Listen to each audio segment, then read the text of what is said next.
Yes, people. What's going on? Welcome back to United View. Welcome to the preview of all previews, guys. We thought we'd never see this day to even get to the fourth game to be able to win 5 in a row. West Ham stand in our way. Asha believes. Owen believes. She did a prediction at the weekend. She went with 2-1. So what are you going to go with tomorrow? 1-0? Ugh. Yeah. Well, I think she's going for a win, it seems. But this is it. This is it, guys. Get some yield out of you. This is the one, guys. Shout out Frank. I wonder if he'll be at the game. I don't know what his plans are, but this is the one. This is the one where we can get the 5 in a row. And away from Frank, this is the one where, again, for the team, winning 5 in a row. We haven't done that since God knows how long. Is it 2022, I think, or 2023? I think I read it was. Or it was in like January or Feb of Ten Hag's second season. Because in 2024, yeah. So we haven't done it for an awfully long time. So we need to do it for ourselves and the team, as well as obviously Frank and a great cause, man. But this is a tough game, man. When you look at West Ham, they're not the West Ham that has been, quite very bad in the season. You look at the last couple of games, they got a big win against Burnley. Obviously, Burnley are out of it. They were unlucky to lose against Chelsea, lost their heads at the end, beat Sunderland 3-1, beat Spurs away 2-1, which, again, I know Spurs ain't great. They're certainly still fighting, aren't they? They're still fighting. And Forest lost their last game, and West Ham won, so they're within touching distance of them. If you look at the table, because it's all relevant, you have to be honest about these things and see what they're fighting for, which is Premier League survival. They're on 23 points, and Forest, who are out of relegation zone, they're 3 points behind Forest. One of the most informed teams of that sort of relegation battling pack, aren't they? You know what I mean? They're actually genuinely in the last few games picking up wins, along with sort of, like I said, Forest got Wolves, Leeds. Those 3, Leeds, Forest, and West Ham, are all fighting to not be in that 18th spot, and maybe Spurs. You never know. Exactly that, man. So, again, what we do know about Michael Carrick, he's picking the same team. You know what I mean? Well, will he this time? Because this is the first time that, of course, we're not having 7 days plus between games. This is the first time we've got, a game a couple of days later. He's never been forced to rotate because of a short amount of time. This will be the first time that he may be forced to do that. So maybe not. Maybe he doesn't go. But at the same time, we didn't have a game this weekend, right? Because we're not in the FA Cup.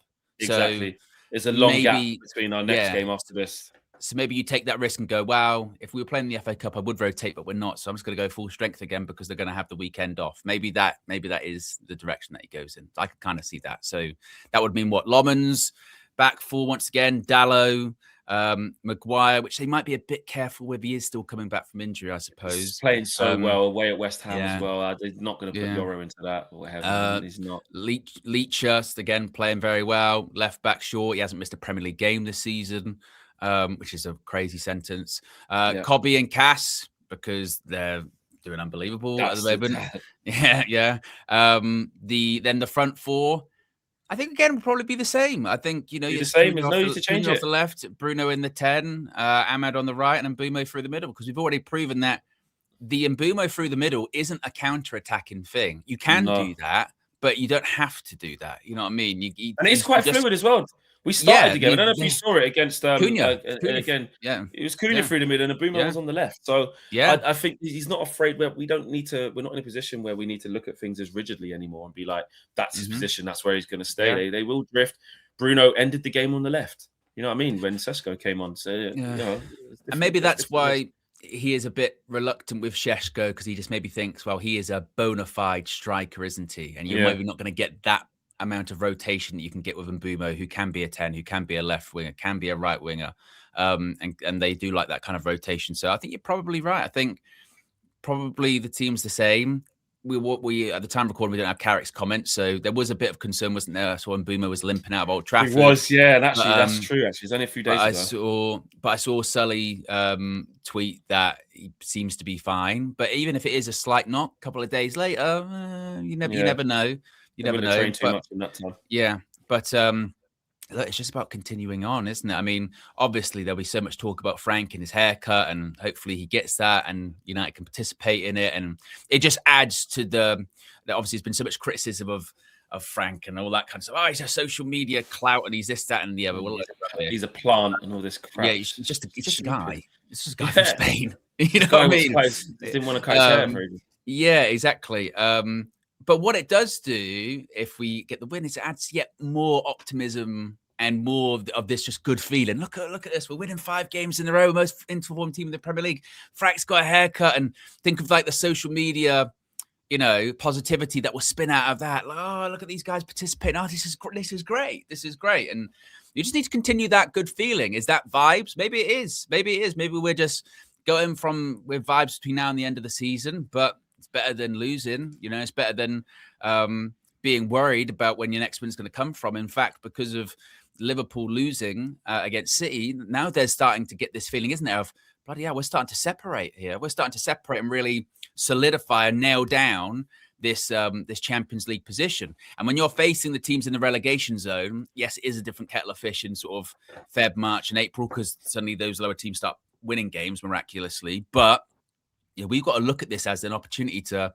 you know, obviously people doing the whole title charge stuff, yeah, tongue in cheek. But what we do need to look at it as is, let's get some separation. Let's make sure that when we do slip up, because we will eventually, it won't hurt us. It won't hurt us because we've already done the work. We've already done the legwork. And I was looking during the game flex. You look at our goals for. They are pretty much there with the best of the best in the league this season, right? We've got 46 goals. Arsenal got 49. City got 51. Chelsea got 45. Like we're you know what I mean? The goal scoring is not an issue. Conceding goals has been a problem for us this season. You look at our goals conceded is 36 versus 28 to Chelsea, 27 to Villa, 24 to City, 17 to Arsenal. But we did it in the last game. Started to sort of tighten up a little bit. Lomans, you know, made some good saves, keeping some clean sheets, as you mentioned. Defensively, Leacher and Maguire played well. So it'll be about that too. You know, can you keep the wins going, get a clean sheet, and then, you know, and then enjoy what would be a pretty crazy aftermath of the whole haircut thing. But that can actually be a good thing for United. You know what I mean? In terms of more positivity. Like, oh yeah, it'd be amazing positivity. Yeah. Just on the pessimistic side, but just, you know, respecting the opposition. I'm still Coley, believe. I'm still going into the game thinking we will win. I'm predicting we will win. I'm just giving a bit of respect to West Ham. This is a tough game. This is a listen. Fulham at home, we went. It's going to be tough. Spurs was probably where we went. It probably won't be tough, but still. But you know, I do think this West Ham team is rejuvenated, man, and we have to be very, very wary. And our recent record there is not good. And they've got the bit between their teeth. You know, like I said last time out against Burnley, I know it's Burnley, but that was a game they had to win. I'm just looking what they've been playing, sort of 4-5-1. Ukuchuku was Ukuchuku, that's them. 4-4-1-1 is what they played last time. They've got that new striker Castellanos. Callum Wilson started because Somerville's in great form. You know, Fernandes is a really good player. You know, he's an under 21 international for Portugal. Really like the look of him. Souček is Souček. They brought in Axel Disasi. I know usually he's not very good, but you know, there's just a little bit of a bounce or a spring in their step, and they really believe in. We've got to take that away from them. You know, it's not going to be easy. Definitely. And you know, when it comes to Carrick as well, he's obviously had 4 games in charge. 3 of them have been home games, only 1 away, which is the one against Arsenal at the Emirates, which is very, very impressive. But still, it's different as we have seen. Away from home, it's difficult against any team. Any team, it's always tough. So it's yet another test, a different kind of test. So far, Michael Carrick and his coaching staff have passed with flying colours. I agree with you. I think they do again this time. But it's away from home. It'll be difficult. Yeah. I'd love for it to be like a proper straightforward 3-0. We are on it. But it might not be that. I mean, it could be like a 2-1 or a 1-0 or something like that. It might be. Speaking of that, what are your predictions? What are you going with? What you got? This is tight, man. 2-0 Manchester United. 2-0. Get another clean sheet. Going tight. He's going 2-0. 2-0. I think this is tight. I think we concede in this one. This is a tough game. There's a little feel because it's the 5th. I'm a bit jittery. I do believe, but I am on shaky ground. I'm going to go 2-1. I actually genuinely believe it would be 2-1 as well, not just as the conservative. I think we'll win, but I know we'll concede. But no, I genuinely think it'd be 2-1, and I think the game could be 1-1 at one point as well. I think we'd get a winner. Well, what we we will do this anyway, but it could be one of those games where at half time we're not ahead, and we just need to maybe keep our cool with that one. Of like, it's half time and we're not ahead, and it might be one of those games. Tight. I think it's gonna be tight. Yeah, but I believe we're winning. Yeah, 5 in a row. I believe we're gonna win as well.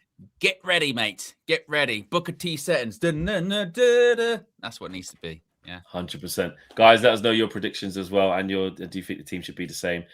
And here's to 5 in a row, guys. We'll see you then. Take care. Peace.